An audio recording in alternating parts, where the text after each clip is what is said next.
Si vous venez de nous rejoindre, quatrième et dernière partie de soirée, la chronologie Green Lantern. Et bon Dieu, qu'il y a des choses à dire. Donc, on va essayer de voir un peu les différents Green Lantern qui ont été mis en place au fil du temps à travers les différents âges, âge d'or, âge de bronze, etc., pour arriver à aujourd'hui. Et on va également voir un petit peu les grosses sagas qui ont un peu touché cet univers au fil du temps, même si je pense que vous vous en doutez, on a surtout des grosses sagas sur la fin des Green Lantern plutôt qu'au début. On va commencer avec Green Lantern V1. Putain, l'autre, Donc il nous a fait V, des c'est à quiz, chaque quoi. fois pour version 1. Donc si vous ne connaissez pas la numérotation américaine, dès lors que tu reprends la numérotation à 0, plus particulièrement à 1, tu changes de version. Donc là, c'est le version 1. Une fois qu'on reprendra à 0, ça sera Green Lantern communément appelé version 2, version 3, version 4. Donc là, aux États-Unis, on parle de Green Lantern Version 1, c'est l'époque du coup d'Alan Scott. Alors, on va commencer déjà par une petite remise en contexte. La création de Superman, donc c'est 1938. C'est lui qui a mis en place ce que l'on appelle le super-héros dit moderne. C'est le premier super-héros moderne. Et comme vous pouvez le voir, Alan Scott est pas arrivé bien longtemps après, hein, parce que 38 Superman, 39 Batman, 40 Wonder Woman et donc Alan Scott, Green Lantern. Comme tous les personnages que je viens de citer, il n'est pas apparu dès le début dans un titre Green Lantern. Il est d'abord apparu dans un titre plus générique. Donc, dans son cas, c'était All American Comics, tout comme donc Superman est apparu d'abord dans Action Comics et Batman est d'abord apparu dans Detective Comics avant d'avoir leur série régulière. Pour Alan Scott, c'est pareil. Première apparition en 1940, donc dans All American Comics 16, et première série Green Lantern dès l'année suivante, donc avec 1941, donc Green Lantern 1. Une série qui va durer quand même 8 ans, puisqu'elle ne se terminera qu'en 1949 avec le numéro donc 38 de Green Lantern. Au hasard actuellement, je vais V5 voire V6. On va voir, on va voir. Donc voilà, il est connu pour être le premier Green Lantern, même si son rôle en tant que Green Lantern est quand même bien différent de ceux qui vont venir après.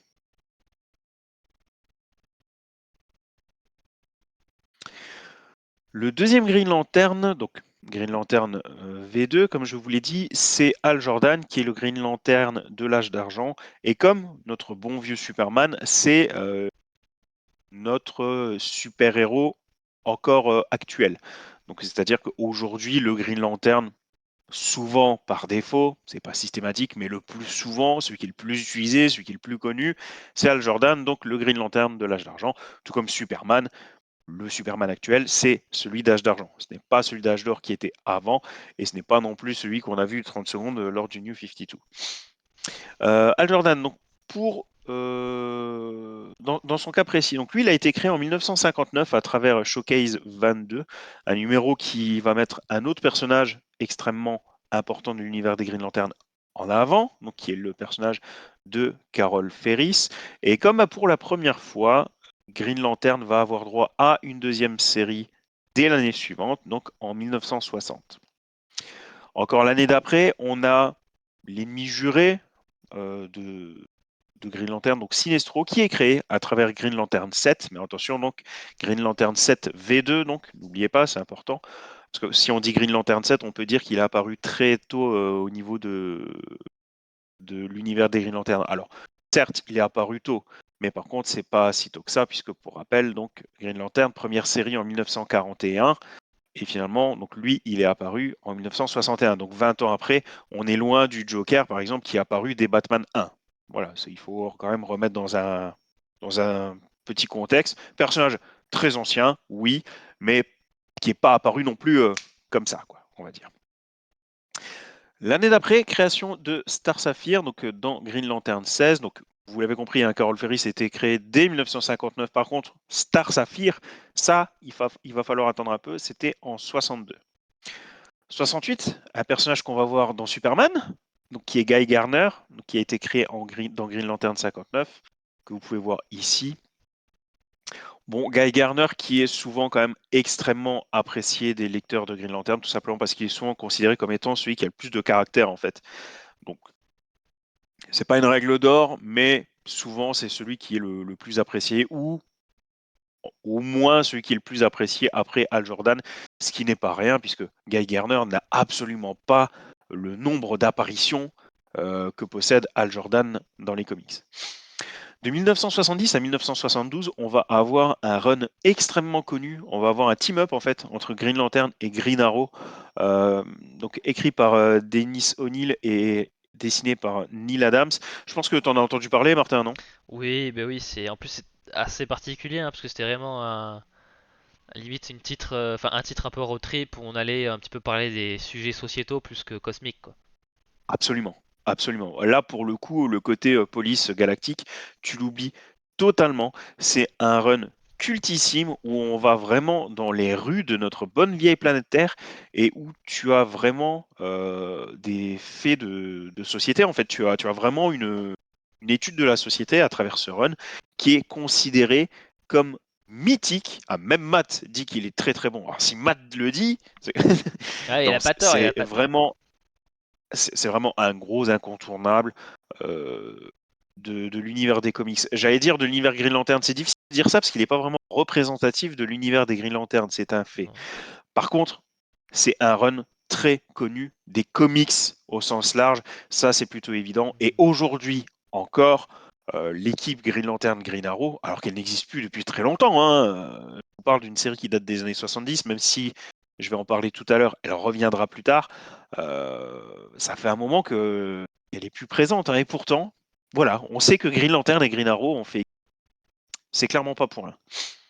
1972, c'était aussi deux autres choses. Donc la création de Jon Stewart dans Green Lantern 87, et c'était aussi la fin de la deuxième série Green Lantern, puisque le titre ici de Dennis O'Neil et Neil Adams, en fait, le run s'est terminé au numéro 89.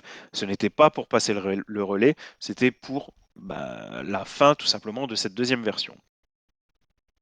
Par contre, comme je vous l'ai dit, ils vont revenir donc quelques années après, en 1976, et ils ne vont pas reprendre à zéro, d'où le fait que j'ai dit Green Lantern 2.2.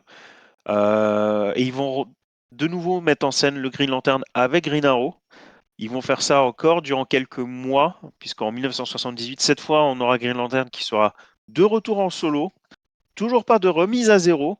Donc ça sera dans Green Lantern 123 où là, donc l'équipe va se séparer et on aura donc du coup cette fois de nouveau les aventures entre guillemets d'Al Jordan. On l'aura pendant 6 ans jusqu'à ce que ce soit Jon Stewart qui prenne le relais, qui soit le nouveau Green Lantern de la Terre. Ça se passe en Green Lantern 182. Je vous ai mis la cover ici. Donc je l'ai trouvé chouette. Je l'ai trouvé vraiment vraiment cool. Parce qu'on on joue en fait sur le fait que on connaît euh, l'identité du Green Lantern, mais bien évidemment sans le voir. Donc c'est marketingment parlant, oui, c'est efficace, ça marche. Mhm. En 1986, un petit changement qui a l'air de rien, mais quand même, avec le numéro anniversaire de Green Lantern 200, en fait, on change de Green Lantern à Green Lantern Corp. Donc on va mettre en avant plusieurs personnages de l'univers des Green Lantern et pas se focaliser sur un personnage, ça va dépendre. Mais surtout, la notion de corp va gagner un petit peu plus en importance à partir de cette année-là, chose qui n'était pas forcément mis en avant auparavant, ça dépendait vraiment des histoires.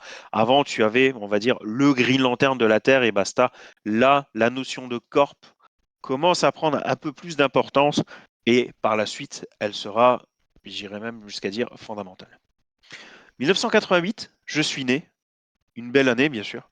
Non, plus sérieusement, donc 1988, annulation donc de cette deuxième série Green Lantern. Donc cette fois, elle ne reviendra pas, elle sera remise à zéro. Donc il y aura une Green Lantern V3. Mais voilà, cette deuxième série aura tenu bon, hein, puisque malgré la petite pause de, c'était quoi, 2 ans, j'avais dit, non? 4 ans, 4 ouais. ans quand même. Malgré cette pause de 4 ans, donc, on aura eu 224 numéros de Green Lantern. Alors bien évidemment, pour d'autres, c'est pas grand-chose, mais À l'inverse, pour encore d'autres comics, il n'y a pas de quoi rougir, c'est pas mal du tout, 224 numéros. Et c'est là que tout est parti en vrille.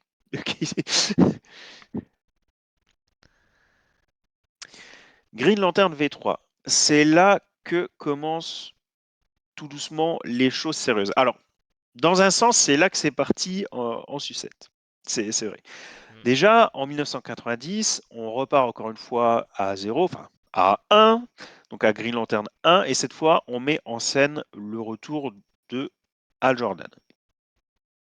Sauf que rapidement, DC Comics aimerait bien passer quand même un nouveau Green Lantern, et cette fois, ils aimeraient bien l'expliquer, vraiment construire le glissement du Green Lantern.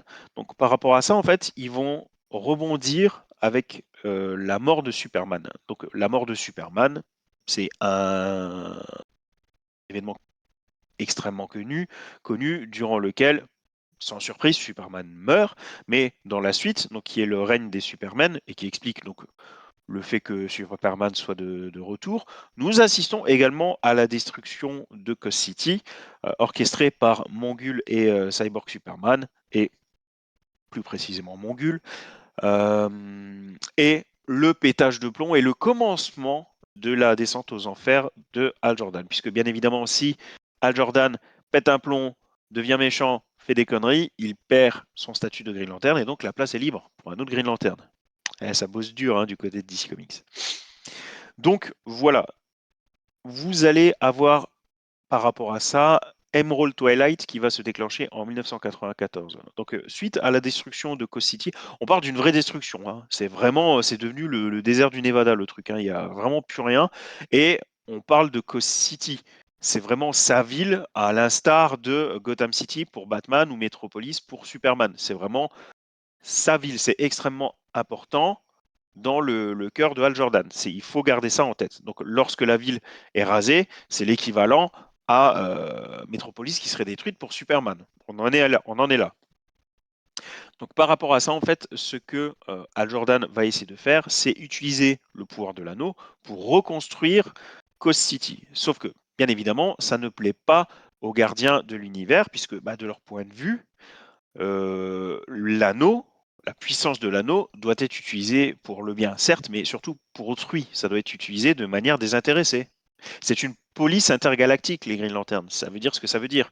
Donc là, le fait d'utiliser la bague pour lui, ce n'est pas possible. Donc déjà, il est en train de se mettre les gardiens à dos. En plus, à côté de ça, construire une tapette à mouches, des mitraillettes imaginer ou des trucs comme ça va. Mais par contre, reconstruire une ville, là, c'est un peu plus compliqué. Donc, en fait, il va vouloir utiliser le pouvoir de la batterie centrale. Ce qui veut dire qu'il va devoir affronter vraiment le Green Lantern Corp. Et donc, on va le voir vraiment massacrer plusieurs Green Lanterns. Il y en a plusieurs qui vont être laissés pour morts dans l'univers. Ils vont flotter comme ça. Alors, on les reverra, certains, on les reverra plus tard. Ils vont reprendre le surnom de lanterne perdue. Et même lorsque Hal Jordan retrouvera, entre guillemets, les bonnes grâces des gardiens de l'univers, eux ne vont clairement pas lui pardonner ça comme ça. Ça va être bien plus difficile pour eux. Donc Emerald Twilight, c'est vraiment un arc extrêmement important du point de vue des Green Lanterns et qui place donc du coup Hal Jordan en tant que paria. On passe ensuite à Zero Hour où là il se fait appeler Parallax et il devient vraiment le méchant cette fois de l'histoire. Encore une fois, pour Emerald Twilight, c'est un personnage qui pète un plomb, c'est un paria. Un paria, c'est le méchant de l'histoire, mais au moins seulement du côté des Green Lanterns, tandis que Zero Hour, là, touche vraiment à tout l'univers d'ici, puisque le but, pour lui, là, c'est vraiment de remodeler l'intégralité de l'univers d'ici. Donc là, vous avez vraiment tout le DC Universe qui est contre lui. En parallèle, donc vous avez Kyle Rayner qui est placé en Green Lantern principal. Ça arrive des Green Lantern 51. Fait extrêmement important pour le personnage et j'ai envie de dire aussi dans l'industrie des comics. 3 numéros après, vous avez la mort d'Alexandra DeWitt, donc qui était un personnage, il faut bien l'avouer, assez secondaire et qui est mort de manière assez choquante. Vous voyez ici, c'est une case extrêmement connue de la BD américaine, puisqu'en fait, elle était carrément dans le réfrigérateur, en fait. Et c'est comme ça que Kyle Reiner la découvre. Ce qui est extrêmement important par rapport à ça, c'est que, en fait, cette scène va être reprise quelques années plus tard euh, pour créer un mouvement Mhm. qui va être utilisé par plusieurs auteurs de bandes dessinées, notamment je crois que c'est Gail Simon, Ouais. qui va péter un plomb du fait que énormément de personnages féminins n'ont d'existence que par rapport aux personnages masculins, en fait. C'est pas tant qu'ils sont là en tant que faire-valoir, c'est vraiment que on les utilise que en tant que rebond scénaristique pour les personnages masculins. Et même si c'était pas forcément le dernier exemple qui était arrivé au moment de l'origine de ce pétage de plomb des auteurs, c'est cette scène qu'on a repris et on parle du coup de l'effet Woman in Refrigerators. Donc, dès lors que tu as une femme qui ne sert pas à grand chose si ce n'est à aider l'homme, entre guillemets, le personnage masculin à rebondir. Parce que là, c'est clairement ce qui se passe, hein. La disparition de la femme, c'est l'événement traumatisant pour Kyle Reiner qui va le pousser vers la voie des Green Lanterns. C'est dans le sens là. Et bah, si tu ouvres tant soit peu les yeux, oui, ce genre de mort arrive très très très souvent. C'est pas vraiment un secret. Donc voilà, maintenant vous connaissez le mouvement Woman in a Refrigerator et vous savez aussi d'où est-ce qu'il vient. En 1996, vous avez The Final Night, donc vous avez le sacrifice de Hal Jordan par l'Axe qui va un peu faire un monde honorable, on va dire. C'est un peu comme ça qu'il va essayer de rattraper ses bêtises passées. Donc il va se sacrifier en fait pour rallumer le soleil qui était sur le point de s'éteindre. C'est une histoire qui arrive en France là très prochainement. Je ne peux que vous la conseiller, surtout que dernièrement Emerald Twilight avait déjà été proposé. Donc vraiment vous pouvez tout doucement avoir l'intégralité de ces histoires, hein, parce que bah, la mort de Superman, bah, ça existe déjà. Emerald Twilight, bah, ça vient de paraître et donc The Final Night arrive. Day of Judgment, c'est. Je suis désolé si mon accent est pas génial. Je vous rappelle, je suis malade. Le nez, Mhm. il est Day of complètement HS. Judgment, oui. The Day of the Judgment. Et là, vous voulez des preuves là? Mouchoir. Le nez. Oui, c'est pour le Compliqué. rhume, tout à fait. Bah, oui, c'est pour le rhume, Marc. Donc Day of Judgment qui va mettre en scène le retour de Hal Jordan, mais cette fois dans le rôle du Spectre. Alors le Spectre, c'est pas un personnage qui a été créé pour l'occasion, hein. Il y avait déjà un personnage auparavant qui tenait l'identité du Spectre. Donc là, cette fois, c'est juste qu'à présent, c'est Hal Jordan qui est donc le Spectre. Fin 2004, c'est la fin de cette troisième version de Green Lantern avec Green Lantern 181 et 2004, c'est également le début de Green Lantern Rebirth. Alors, qu'est-ce qui s'est passé à ce moment-là? Il faut savoir que...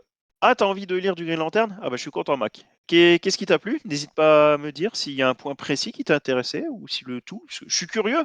Tu l'auras compris, on est de gros fans de Green Lantern ici, on ne peut que apprécier d'en parler. Tu seras peut-être le 13e fan de la communauté. Le 13e, on sera à 13. Oui, Wouhou. ouais, comme Jésus et ses apôtres. Donc, ouais, voilà. Qui est Judas Ouais, d'ailleurs. oui, super, c'est formidable. Comment l'oublier? Où j'en étais? Donc, Green Lantern Rebirth en 2004, il faut savoir que DC Comics a vu que en termes de vente, que le côté Kyle Reiner, que c'était pas ouf, hein, qu'il s'était quand même un peu cassé la figure, donc ils aimeraient bien remettre Hal Jordan sur le devant de la scène. Le problème, c'est que bah, Hal Jordan, il est passé de personnage dépressif, et on peut le comprendre, à anti-héros, à clairement méchant, gros méchant, à bah, mort, à spectre. Voilà. Donc là, DC Comics, du coup, se pointe, va voir Geoff Jones et il dit écoute, bah, il nous manque bien quand même Al Jordan, hein, il était sympa et puis surtout, il vendait des trucs. Hein, donc franchement, Ça serait bien que tu fasses une petite histoire pour expliquer qu'en fait, il est pas mort, quoi, ou démerde-toi, mais on veut qu'il revienne, quoi. Donc c'est là que Geoff Jones va créer donc Green Lantern Rebirth 2004, qui fait directement le lien, comme vous pouvez le voir, entre Green Lantern version 3 et Green Lantern version 4. Dessiné par Ethan Van Siever, qui est aussi un nom incontournable des dessinateurs des Green Lantern. C'est Mhm.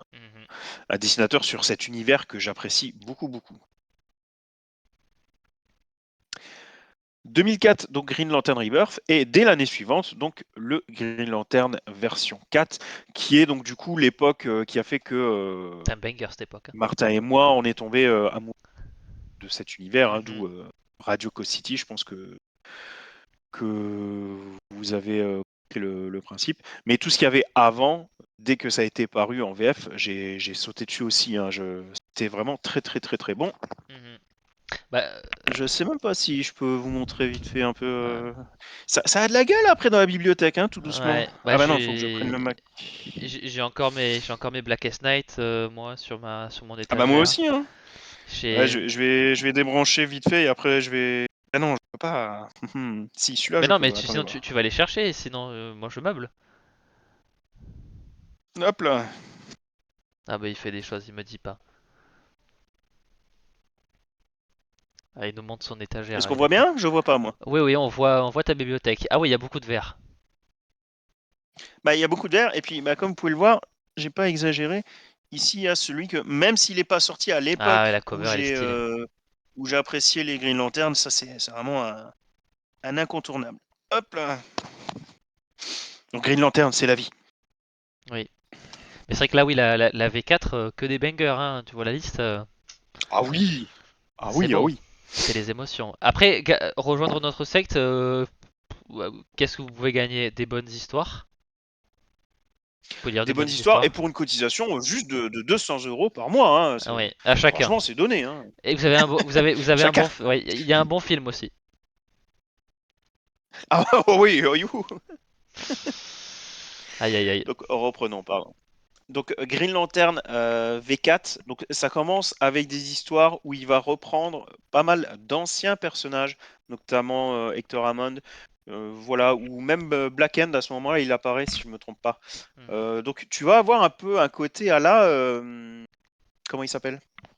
Grant Morrison s'amuse beaucoup à faire ça, à Oui. reprendre des personnages un peu Obscur, de l'âge ultra d'argent. secondaires, un peu oubliés et rebondir un peu dessus. Et Pour ça, Geoff Batman. Jones va le faire au tout début, donc dans ce Green Lantern V4. Par contre, dès 2008, on a le début du Sinestro Corpoir, et là, on commence les choses sérieuses. Alors, le Sinestro Corp est apparu, donc Sinestro, il est apparu il y a longtemps. Tout comme ça fait un moment qu'il fait plus partie des Green Lantern. Le Sinestro Corp est apparu juste avant. Euh, il était aussi extrêmement récent, donc le principe de Sinestro à la tête de la couleur jaune et de l'armée, entre guillemets, rivale, ennemi juré, donc des Green Lanterns. Là, vous avez vraiment le début du Sinestro Corpoir qui est monstrueux. Donc, moi, c'est avec cette histoire que je suis tombé amoureux des Green Lanterns et des comics au sens large, tandis que Martin, c'est juste après, c'est sur Blackest Night, on en parlera après. Euh, donc, l'histoire est très simple.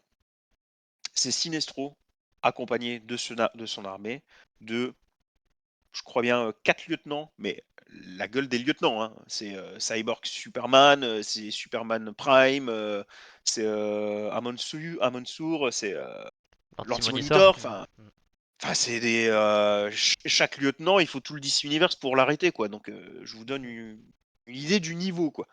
Donc c'est vraiment une bataille extrêmement compliqué et qui, en plus, j'allais dire acharné, mais non, pas du tout. Au début, les Green Lanterns se font massacrer. Pourquoi? Parce que le Sinistre Corp se pointe et fait ce qu'il veut.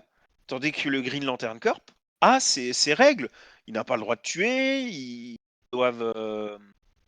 Bah non, c'est juste ça, ils n'ont pas le droit de tuer. Mais dans le sens où les autres le peuvent, bah c'est déjà suffisant dans une guerre, quoi. Est-ce que vous avez déjà fait une guerre? Non. Mais essayez de faire une guerre maintenant sans tuer en plus son adversaire, hein. Mais que lui peut te tuer. Bah, c'est exactement ce qui se passe. Et il va vraiment falloir attendre la réécriture du livre d'Oa de la part des gardiens, qui vont mettre du temps en plus à le réécrire, pour que le combat devienne enfin un peu équilibré et qu'ils finissent par remporter la partie. Ce qui est génial, c'est que non seulement cet arc est vraiment extrêmement, extrêmement bon, mais vraiment, hein, et que ce soit en termes de scénario ou de dessin d'ailleurs, hein, mais en plus, c'est vraiment le top départ du prisme des couleurs, Mm. vraiment des couleurs que Geoff Jones va mettre en place. C'est-à-dire qu'avant ça, tu avais vraiment juste le Green Lantern Corp et basta. Et tout petit peu avant ça, voilà, il a mis en avant les Yellow Lantern. Mais ça, c'est vraiment ensuite le top départ des Red Lantern, des Blue Lantern et de toutes les couleurs. Et ça va donner lieu à des histoires déjà extraordinaires et au fameux donc Blackest Night en 2009. Tu veux expliquer vite fait Blackest Night, vu que c'est ton coup de cœur à toi? Ouais, alors, moi, Le je vais quand même, synopsis, vite fait? je vais quand même répondre parce que Dr Bishop avait posé la question si c'était suffisant de pouvoir commencer Green Lantern avec la run de Geoff Jones. Un grand oui. Oh oui, ah oui. Bah, Partir de comme tu peux Rebirth le et voir, suivre et. Mhm. oui, c'est une nouvelle version, hein. Donc oui, oui, clairement. Bah, surtout que Green Lantern Rebirth, en plus, c'est vraiment un Ça se, retcon, ouais, hein. C'est-à-dire ouais. que au lieu d'expliquer, on va dire de reprendre Al Jordan et de le faire entre guillemets s'excuser, il a vraiment réécrit l'histoire en mode non, non, mais c'est pas Al Jordan qui avait fait tout ça. C'était vraiment Parallax, c'était l'entité Parallax qui a pris le contrôle de Al Jordan. Donc voilà un petit changement qui fait que du coup, Al Jordan n'est pas vraiment responsable de tout ce qu'il a fait de mal par le passé. Donc dès lors que tu as cette réécriture, ah oui, absolument, tu peux très bien commencer soit en 2004, soit en 2005, tu ne seras absolument pas perdu. Donc, Pardon, j'avais pas vu la question. non, mais t'inquiète. Alors, Blackest Night, c'est grosso modo les zombies chez Green Lantern. C'est pas vraiment des zombies, mais ça fait tout pareil. Suite aux événements de Sinestro Corps War et du développement de tous les corps aux multiples couleurs, le spectre il est un peu en train d'en chier de partout, hein. Tous les corps se tapent entre eux, c'est un peu la guerre, et en gros ça a attiré l'émergence des lanternes noires, qui sont les lanternes de la mort, là où le vert est la volonté, le bleu l'espoir, le jaune la peur, etc. Le noir c'est la mort, et bah, il déferle sur l'univers d'ici pour assimiler À tout le l'univers monde. d'ici ou d'ailleurs, hein, d'ailleurs. Oui, oui, c'est vrai, d'ici ou d'ailleurs. En l'occurrence DC Comics. Et voilà, pour les assimiler tous dans le corps des lanternes noires. Voilà, tout simplement pour régner sur la galaxie. Enfin, l'univers même. L'univers. Et ce qui est complètement dingue, c'est que bah, du coup, à ce stade au tout début en fait de ce crossover, Blackest Night, tu as déjà énormément de super-héros qui sont passés par la case mort, et donc tu as des anneaux qui vont directement se diriger vers eux. Donc le crossover, entre guillemets, n'a même pas véritablement commencé, en tout cas la guerre n'a même pas véritablement commencé, que les rangs des super-héros commencent d'ores et déjà à se creuser. Et en plus, le combat est totalement déséquilibré, puisque dès lors qu'un super-héros tombe, ou un super vilain, hein, puisque ça va être une baston générale, dès lors qu'un personnage va tomber, va mourir, immédiatement, tu as un anneau noir en fait qui va se mettre à son doigt, et donc il va grossir encore plus derrière bah, l'armée des morts en fait. Mhm. Donc c'est vraiment un combat, encore une fois, limite perdu d'avance lorsque tu le décris comme ça. Et tu as des scènes du coup qui sont extrêmement drôles, hein, puisque comme je vous l'ai dit, Barry Allen en ce moment-là, il est en vie, il est vivant, sauf que bah, par le passé, il était mort, puisqu'il était mort en 86 dans Crisis on Infinite Earth. Donc le combat n'a même pas encore commencé, qu'il y a un anneau noir qui direct se dirige vers lui. Et donc là, tu as Barry Allen qui voit l'anneau se diriger vers lui, tu vois bah, directement commence à speeder avec l'anneau qui le course derrière. Tu as des scènes comme ça, mais qui sont mais monstrueuses, quoi, qui sont magiques. Ouais. Euh, bon, bien évidemment, c'est une guerre, c'est un crossover DC Comics, donc tous les univers sont impactés, mais ça reste un crossover avant tout Green Lantern. Donc tout va se centrer sur ces 7 couleurs qui vont devoir s'unir, tant bien que mal, pour repousser cette vague de Black Lantern. Et là, pareil, tu vas avoir droit à des scènes très drôles, soit un peu avant, soit pendant, soit après. Donc tu peux voir par exemple un anneau jaune qui va se diriger vers Batman. Donc l'anneau jaune, c'est la peur. Et Batman, s'il y a bien un super-héros qui peut faire peur, qui peut donner la peur à quelqu'un, c'est bien lui. Donc tu vois un anneau qui va se diriger vers Batman, qui va finalement arriver chez l'épouvantail, et tu vas avoir pas mal de choses comme ça. Tu as l'anneau orange, donc orange c'est l'avarice qui va se mettre sur le doigt de Lex Luthor, et là pareil, le personnage va, ils vont rebondir sur ce personnage, sur cet anneau qui va se mettre à son doigt, ça va être super drôle. En mode, t'as vu, Lex Luthor est du bon côté, il est en train d'affronter les morts, c'est enfin un gentil, et t'as les autres qui disent non, non, non, il sait surtout que s'il il se bat pas, il y a tous ceux que lui-même a tués qui vont venir lui demander des comptes, quoi. T'as deux points de vue sur les différents personnages, c'est chouette. Donc, un crossover qui termine de la plus belle des manières, quand même. Une excellente période pour les Green Lantern. Et de nouveau écrit par Geoff Jones et dessiné par Ivan Reis, qui fait Oui. un excellent taf aussi, tout comme celui que j'ai dit tout à l'heure, Ethan Van Sciver ou même Dave Gibbons ou Patrick Gleason pour ne citer que. On va enchaîner avec Brightest Day qui va être la réponse de Blackest Night, mais qui va plus cette fois toucher l'ensemble du DC Universe. On va s'éloigner un peu de l'univers des Green Lantern, même si de nouveau il va être central. Et on va avoir du coup un White Lantern Corps. C'est un grand mot parce que si je me souviens bien, il n'y a que 3 représentants. Ou en tout cas, ils sont vraiment pas nombreux. Ça Ils fait sont longtemps que j'ai 12 pas à revenir, je le crois. 12. Oui, mais pas Pardon, plus. 12. Mais Donc, ou peut-être mais 11 en tout cas, c'est pas un corps Non. à proprement parler, tout comme il n'y a pas vraiment de Orange Corp, le mec il est tout seul. Euh, C'est l'agent mais orange. voilà, c'est quand même dans la continuité. C'est un peu moins bien que Blackest Night, Ouais.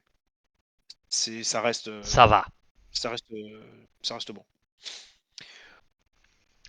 Là, cette grosse version 4 va se terminer avec 7. Donc vous avez vu, pas beaucoup de numéros, mais quel numéro, mes amis, quel numéro, ça Ouais. valait le coup. Ça va se terminer avec War of the Green Lantern. Vous allez avoir, je crois, c'est Krona qui va, qui va pas mal foutre la merde à ce moment-là. Et vous allez avoir une sorte de guerre civile au sein des Green Lantern. Euh, Franchement, c'est plutôt bon. Ça finit plutôt bien, cette version 4 des Green Lantern. Même si, bien évidemment, vous l'aurez compris, on est en dessous de Sinestro Corpoir et Blackest Night. Mais on vient de vous dire pendant plusieurs minutes que c'était vraiment. Voilà. C'est pas non plus super, super choquant.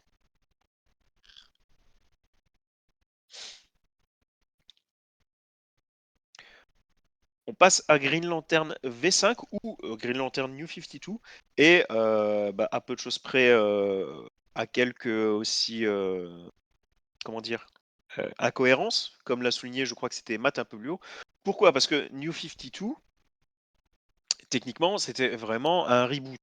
C'est-à-dire qu'on a repris vraiment toutes les séries et on est parti sur autre chose. Sauf que il y a quelques séries, dont Batman et Green Lantern, pour lesquels c'est pas le cas, parce que ça marchait tellement bien qu'ils ne voulaient pas remettre à zéro. Ils voulaient plutôt de continuer sur ce qui a été mis en place et rebondir. Donc c'est comme ça que, dans le cas de Geoff Jones, on n'a pas un reboot, mais un relaunch. Donc juste une remise à zéro, mais tout ce qu'il y a eu, remise à zéro au niveau de la numérotation, je veux dire, mais tout ce qu'il y a eu avant a bien eu lieu. Donc ça, c'est important. Et on commence directement avec un Sinestro qui est de nouveau en costume vert, donc 2011, avec de nouveau Green Lantern 1, et qui va taper la discute avec Al Jordan. Mais on va assez vite basculer à travers l'arc de Third Army, qui était vachement intéressant parce qu'en fait, ça te permettait d'étudier la mythologie Green Lantern d'un sens un peu plus historique, on va dire, où on t'expliquait que avant tu avais les Manhunters, donc qui était l'ancêtre du Green Lantern Corps en fait, hein, donc qui était une police galactique un peu robotisée. Et quand les gardiens ont compris que ça manquait de cœur, que ça manquait de compassion, enfin que c'était pas comme ça que tu devais faire respecter la loi, qu'ils ont mis en place le Green Lantern Corps et qu'ils ont remplacé donc les Manhunters. Finalement, ils se sont dit qu'il y avait peut-être un peu trop d'émotions au sein des Green Lantern et donc ils ont voulu en mettre en place vous l'aurez compris, la troisième armée. C'est pour ça qu'elle s'appelle la troisième armée. Manhunters, première armée, Green Lantern Corps, deuxième armée, Third Army, troisième armée. Donc cette troisième armée avait pour but, créé par les gardiens, de remplacer donc le Green Lantern Corps. Et c'est à travers cet arc aussi qu'ils vont mettre, en tout cas la même année, qu'ils vont mettre en avant donc Simon Baz, qui va être le nouveau Green Lantern représentant de la Terre, qui va être 2 années plus tard rejoint par Jessica Cruz. Donc ici vous avez Simon Baz et Jessica Cruz est ici. Alors on en avait entendu parler une ou deux fois un peu avant, mais elle est apparue aussi dans Justice League 31 pour la première fois.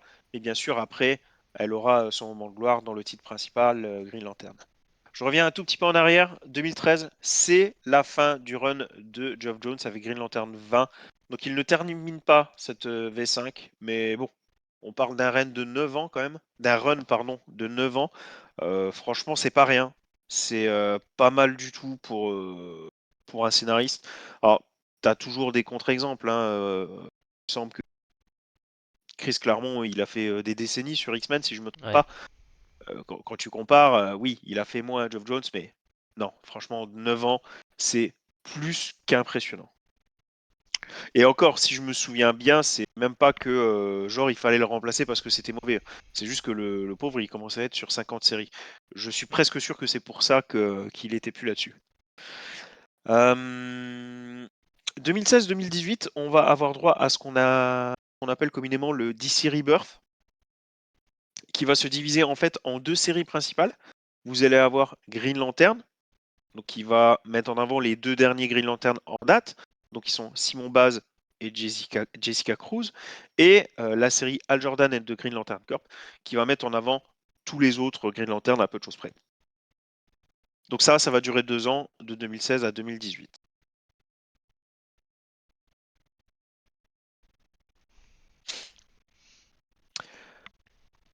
À partir de 2018, ça va être un peu moins encadré, j'ai envie de dire. En tout cas, rien à voir, vous savez, avec Geoff Jones où tu avais vraiment une série régulière, ton numéro mensuel et ton histoire vraiment sur le long terme, même si c'est divisé en mini-arcs, ça c'est évident. On commence par exemple avec l'année 2018 où tu as Grant Morrison qui est venu sur le titre. Ça a été une grosse annonce de la part de DC Comics. Grant Morrison, c'est un grand nom des comics. Les Green Lantern, même si la grande époque était déjà passée depuis quelques années, le rayonnement de ce qu'avait fait Geoff Jones était encore là. On espérait fort encore que le Green Lantern soit un univers, un pilier de DC Comics, que ce soit un univers pilier de DC Comics. Et on te dit Grant Morrison va débarquer. C'était une grosse annonce. Et rapidement, Grant Morrison te dit ouais non mais moi les histoires spatiales ça me plaît pas trop. Non, je veux. Enfin, c'est pas tant le côté spatial qui l'embêtait, c'est le côté guerre cosmique qui l'embêtait. Il a dit on va repartir sur des trucs un peu plus simples. On va rebondir vraiment sur le côté policier. On va mettre Al Jordan dans la position d'un enquêteur. Et, euh, et tu veux pas voir ça quoi. Enfin, tu t'achètes pas du Green Lantern pour voir Al Jordan en flic. Pas en flic, en tout cas, pas en Derrick, en tout cas. Et c'est un peu la direction qu'il allait donner au titre, en tout cas lorsqu'il prenait la parole avant d'écrire la série. Et finalement, c'est difficile de parler de série, puisque au final, il a écrit 3 numéros en 3 ans. Donc ça sera la série de Green Lantern and Black Stars. Au final, je crois bien que c'est une des seules que j'ai pas lues. Donc je sais même pas ce qu'elle vaut. Mais sur le papier, je dois avouer que je suis plus que mitigé. Après ça, on va avoir Green Lantern V6 qui va être expéditive. Donc ça va être 12 numéros qui vont être quand même intimement liés à Infinite Frontier. Pardon, il faut que je me mouche, je commence à galérer. C'est la galère. Ouais, bah moi à cette époque-là, j'avais déjà décroché aussi. Je pense que à peu près peu de temps après, après le départ de Jones, ouais, j'ai un peu moins accroché, ouais. Non, bah moi j'ai continué quand même. Alors j'ai continué de manière assidue quand même jusqu'à la fin du DC Rebirth. Et après, c'était un peu plus aléatoire pour ma part au niveau des lectures. Donc celui-là, par exemple, je l'ai survolé. Et celui-là, si je me trompe pas, c'est celui que je n'ai pas en entier. C'est celui où il me manque carrément un tome, je crois. Ou alors c'est le Rebirth. J'en ai un où je suis dégoûté, j'ai pas été assez vite. En fait, j'ai tous les Green Lantern sauf un. Il m'en manque un, il faut que j'essaie de me le procurer absolument, mais Peut-être en bah, ils le occasion. font plus. Donc il faut que je le trouve en occasion, ouais. Mais pas cher. Et ça, c'est dur. Ah oui. Ouais, les covers déjà sont assez révélatrices, elles donnent déjà un peu moins envie. Alors, celle-là, Dr. Bishop, alors je l'ai mis à part, comme tu peux voir, il est même pas cité tout simplement parce que c'est pas une version Green Lantern, c'est pas une série régulière, c'est un one-shot. Euh, C'est donc C'est une Green série Lantern limitée. Earth One, c'est en 2 volumes, si je me trompe pas. Ouais, C'est vraiment, vraiment, vraiment c'est bon. très très Et il bon. n'y a pas que la cover qui fait Alien, hein. Ouais, Vraiment, au niveau de l'ambiance et du dessin, c'est très très cool. le vide spatial, tu le ressens, quoi. C'est vraiment un très, très, très, très bon titre. Rien que d'en parler, ça me donne envie, parce que je l'ai lu qu'une fois, même si j'en suis tombé amoureux. Je le vois là. Où je le vois là. Oh mon Dieu, je le vois. Je vais me le faire tout à l'heure. Donc c'était vraiment très très très bon. Je peux que te conseiller, surtout que bah en plus c'est fini quoi, hein. Donc Dommage. vraiment, c'est même fini trop vite, ouais. Ouais. Exactement. 2 volumes si je me trompe pas. C'était vraiment une très très très bonne lecture. Je Ou te le alors conseille. par qui, je connais pas les noms, mais Bah, je vais pouvoir te dire ça. Attends. c'est ouais, c'est des gens que j'avais jamais vus avant, mais oui, je sais pas si c'est Green Lantern, oui, je crois que c'est Terre 1 chez Urban, ils l'ont traduit. Et ouais, c'est des gens que je connaissais pas avant et ouais, très très bon. Alors déjà, je confirme 2 tomes puisque j'ai l'intégrale. Mhm. C'est par Corinna Beko et Gabriel Hardman. Et Hartman, vu que là tu vois la première cover, je te montre aussi tant qu'à faire la deuxième.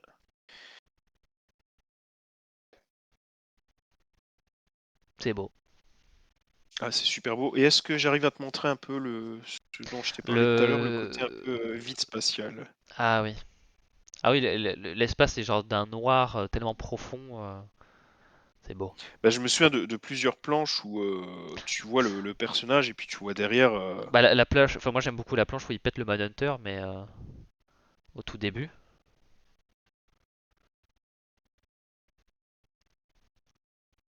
J'arrive même pas à choisir tellement. Ah, tiens, ça c'est pas mal. Hop là.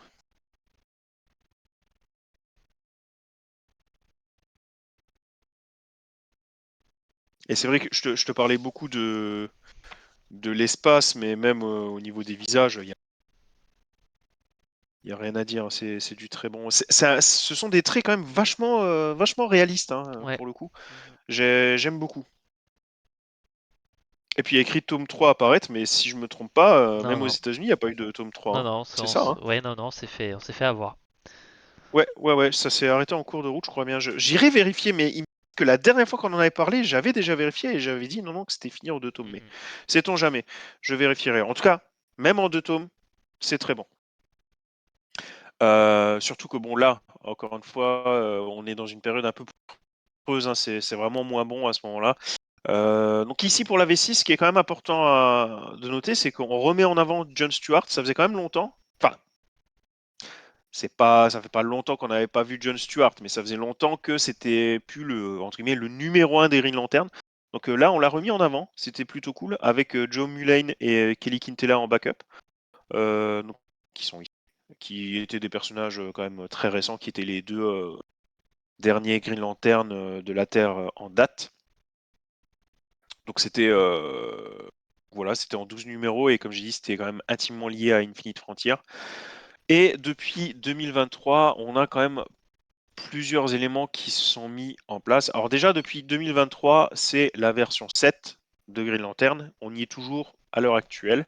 Et tu as plusieurs noms qui vont s'enchaîner par rapport à ça. D'abord, tu as Dawn of Green Lantern. Je crois que tu as beaucoup de Dawn, hein, de DC Comics. C'était il y a 2 ans, je crois, hein. C'était il y a quelques années, c'était il n'y a pas si longtemps que ça, Ouais, l'ère des Dawn of. Donc, ouais, bah, ouais. comme tous ces Dawn of, tu avais un Dawn of Green Lantern, mais qui dans les faits était le top départ de ce Green Lantern V7, qui après a bousculé sur l'event qui vient tout juste de se finir en France, ou alors il va se finir, c'est Absolute Power, où on te met, Amanda Waller, Waller, ouais. euh, Amanda Waller en méchante du crossover. Donc voilà, et qui impacte bien évidemment aussi l'univers des Green Lantern. Donc dans cette V7, en fait, tu enchaînes Dawn of Green Lantern et Absolute Power. De manière générale, tout ça, en tout cas, ça se passe après Dark Crisis on Infinite Earth, qui te met le secteur 2814 dans une situation un peu particulière, en fait, puisque les gardiens, avant de disparaître, puisqu'il me semble qu'ils ont disparu, te mettre le secteur 2814 en quarantaine, et donc forcément la Terre, puisque la Terre fait partie du secteur 2814. Si vraiment vous êtes à la masse en termes de Green Lantern, mais vraiment la masse, parce que c'est vrai que là je le dis comme étant une évidence, mais si on ne sait pas, voilà. En fait, l'univers est divisé en secteurs, et donc nous sommes dans le secteur 2814, c'est là qu'il y a donc la planète Terre, le système solaire, etc. Et tu as d'autres secteurs comme ça qui sont extrêmement connus, qui sont plus ou moins utilisés suivant leur importance. Tu as notamment le secteur 666, facile à retenir, qui est le secteur des Red Lanternes, donc les lanternes qui sont dominées par la rage. Et dans cette série, on remet de nouveau Hal Jordan en arrière, comme vous pouvez le voir sur la cover. Et du coup, on en est toujours là actuellement. On va quand même un peu détailler ce qui se passe aux États-Unis. Donc la série régulière continue, hein. Green Lantern, donc Dawn of DC Comics ne s'appelle plus Dawn of Green Lantern, pardon, ne s'appelle plus Dawn of Green Lantern, mais c'est quand même la suite de Green Lantern. La V7 continue aujourd'hui encore. Tout comme tu as une série Green Lantern Corp. Là, par contre, elle vient de débuter, hein. On en est qu'au Ouais, numéro 4. Donc, c'est elle a plutôt cool. été vraiment débutée début d'année, où tu as tous les Green Lantern connus de la Terre. C'est un peu ça le côté négatif, hein. Tu sais, c'est un peu comme la Bat Family, hein. Un Robin, ça va, deux, ça va, trois, ça va. Et plus le temps passe, et puis plus tu as vraiment une famille. Et là, pareil, Ouais. tu commences à avoir énormément de Green Lantern humains. Et bien évidemment, tu peux pas mettre une série Green Lantern par personnage, c'est tout bonnement impossible. Donc tu réunis un peu tout le monde, mais même en les réunissant, tu peux pas tout le temps mettre tout le monde en avant. Tu en as forcément certains qui priment sur d'autres. Mais pour l'instant, la série reste plus ou moins de qualité. Et en tant qu'univers différent, euh, tu as aussi actuellement Green Lantern Dark et Absolute Green Lantern. On en a parlé vraiment il n'y a pas longtemps, donc je Mhm. reviens pas dessus, il est déjà tard. Et puis on en a parlé dernièrement. Donc les vidéos sont sur YouTube, je mettrai les liens dans la description, surtout n'hésitez pas. Mais Green Lantern Dark, on en était plutôt satisfait, ça va, même si pour moi c'est quand même le bon des 4 titres. Mais par contre, Absolute Green Lantern, pour l'instant, ça commence bien, mais bon, attention, il n'y a que 2 numéros. Mhm. C'est vraiment le tout début, mais bon, On a bien j'ai aimé plutôt confiance malgré en Ali Wing. ouais, ouais, mais on Oui, c'était a bizarre, hein. en fait on a aimé malgré un aspect graphique qu'on ne trouve pas très adapté à l'univers, mais pour le Ah, moment j'ai cru que tu parlais du gros twist qu'il y a eu dans le numéro 2. attends, c'est-à-dire le twist. Il y a un décès dans le numéro 2. En plus je l'ai lu, mais je m'en Si t'as zappé ça, c'est pas rien, hein. Il t'annonce en fait un personnage quand même qui est vachement important dans l'univers de Green Lantern, et dans le même numéro, il meurt. Donc c'est vrai que ça, c'est bien. T'es comme un con, quoi. Alors, ouais, j'ai besoin de savoir avant de commencer Absolute Green Lantern, c'est qui le lanterne? Ah! bonne question. Et ben, on sait pas trop. C'est Mais ouais, après, Absolute part sur toujours des nouvelles directions, entre guillemets, hein. ouais. Flash, c'est pas Barry Allen, hein. Donc ici, c'est pareil, c'est. Je crois que dans le premier numéro, on le C'est voit pas- même pas le Green Lantern. Ou à la dernière planche, c'est ça? oui, oui, oui. Donc Je c'est vraiment une revisite totale des Green Lantern. Comme je t'ai dit, t'as des morts assez surprenantes. Hal Jordan, tu le vois, mais il a un statut extrêmement particulier. Mhm. Euh, Oui, c'est le même artiste. En fait, ouais, le dessin est bien, c'est juste qu'on le trouve pas adapté pour ce genre de, à ce que nous, ce qu'on aime sur Green Lantern. Mais ouais, les c'est dessins sont ça. pas mauvais. Mais c'est vrai que c'est purement le goût là, je pense, qui entre en jeu. Alors Flash, c'est Wally, pas partout, hein, juste dans le Absolute Flash, hein. Après Max, si j'ai bien suivi, il y a plein de Green Lantern qui peuvent t'intéresser. J'ai envie de dire, si tu as un doute, tu peux toujours attendre un petit peu de voir les retours d'Absolute Green Lantern, puisque comme je dis, pour l'instant, tu n'as que 2 numéros, sachant que pour le moment, il y a beaucoup de monde qui n'a lu que le premier, parce que le 2 vient tout juste de sortir. Donc c'est peut-être un peu tôt pour trancher. J'ai envie de dire, en attendant, attaque peut-être un autre truc Green Lantern qui t'attendait. T'attends de voir ce que Green Lantern vaut, Absolute Green Lantern vaut sur un temps un peu plus long, pour voir si ça peut te plaire ou non. Parce que là, même te dire qui est le Green Lantern principal, même ça, pour le moment, je ne sais pas si je peux d'ores et déjà te répondre. Donc, un peu compliqué quand même. Voilà, voilà les amis, pour ce, il faut bien l'avouer, gros tour des Green Lantern. La seule